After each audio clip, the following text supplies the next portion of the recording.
So since we are pretty new, we just joined this Epic community just 1 month ago, I think. I will just go maybe a bit further into details about the company. Phasics, what do we do? So I'm Valentin Genuer. I'm a business developer for Phasics Corporation, which is the US branch of Phasics, which is a French company maker of wavefront sensors. And today, since it is a meeting on microscopy, I will focus on our applications to microscopy. So basically quantitative phase imaging. So Phasics first at a glance. So what we do is that our core competency is to make wavefront measurements. So measuring the spatial phase distortions of any beam in the optical spectrum from the UV to the long wave infrared. So what we do is basically wavefront sensors, so tiny cameras like this that measure those wavefront distortions. You can add it to a microscope to enable this quantitative phase imaging modality. And we also do test stations to measure the optical aberrations of optical systems, like a classical interferometer measuring all the transmitted wavefront error of filters or microscope objectives, for example, something that we do as well. So we are based, so all of our wavefront sensors are based on a patented technology, which is basically lateral sharing interferometry. So at the beginning, Phasics, it's a spin-off between two French labs. And we are, so as Joseph said, so pretty well established because we are created in 2003. So Phasics headquarters are in Paris, and we have this US branch here in San Francisco, where I am based right now. Then basically we have a strong network of distributors in Europe and Asia to support all of our clients worldwide. So we have this one technology here, so lateral sharing interferometry. We make wavefront sensor, and you can apply it basically to a lot of different application areas. So I see that we have a lot of laser manufacturers. So basically what we do is that we do laser qualification, so measuring all the wavefront distortions of laser, measuring the beam parameters. It's like a beam profiler, but you have all the wavefront distortions as well. Then what we do is also all what is related to optics metrology. So let's say you have, for example, filters for microscopy. So we measure the transmitted wavefront error of those filters at the design wavelengths. This is something pretty unique. And we also qualify all type of different optical systems.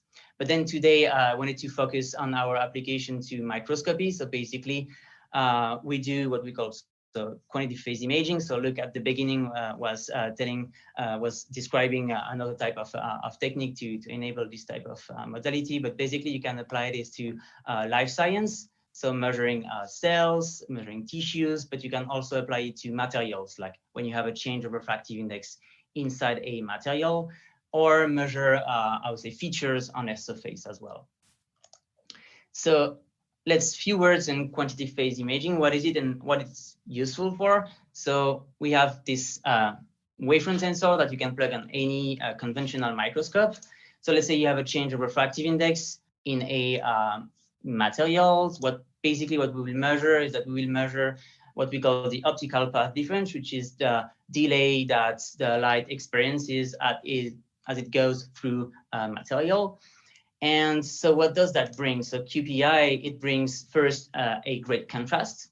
This is something is very important, but also what is mostly important is that it brings quantitative measurements, which means that you have a real value in nanometers about the different features you have in your sample.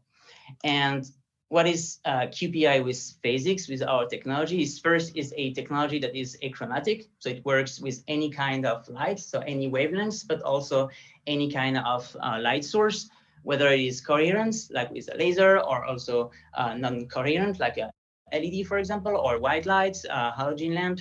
And as soon as it is compatible with the sensitivity range of the sensor, we are also non-sensitive to polarization, which is something really important depending on the sample you want to measure.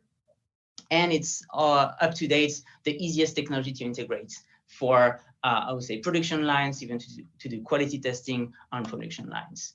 So then, as I said, you can apply this technology to different areas. So first you have life science. So here's examples of cells. Basically, since you have a quantitative measurement, you can measure and monitor across time the dry mass of cells, which is pretty interesting today, for example, to do drug testing, especially with this COVID-19 pandemic. You see a lot of more people wanting to do cells I would say drug testing experiments to see how cells react to the infection by the virus, for example. Then you can apply this to material science. So if you want to measure surfaces, if you have change of refractive in a material, like a waveguide, for example, this is a green lens here as well. And then we have like more advanced, I would say, R&D projects, which is called photothermal imaging. Basically, you just excite a bunch of nanoparticles at their plasmonic resonance frequency, and then it generates some heat. It generates change of refractive index. And since we are sensitive to this change of refractive index, we can basically keep the temperature, which is something a bit more, I would say, R&D level. So if we wanted to answer, so what Phasics can do for EPIC's member in microscopy is basically we offer, I would say, the most easy to integrate QPI solution, and also all the expertise in wavefront measurement that we acquired since our creation back in 2003. And what we are, I would say, looking for in this area, in this field in microscopy, is that so far we really have this change to collaborate with top, I would say, academics, laboratories, industrial leaders on breakthrough technologies and applications. And we really like, and we are eager to always test new samples. You see a lot of different, of interesting and very, I would say, advanced applications that are trendy today with a lot of different new materials, new applications. So you're always eager to test new sample and see how far we can go, how far we can push this technology and help you, I would say, releasing reliable products.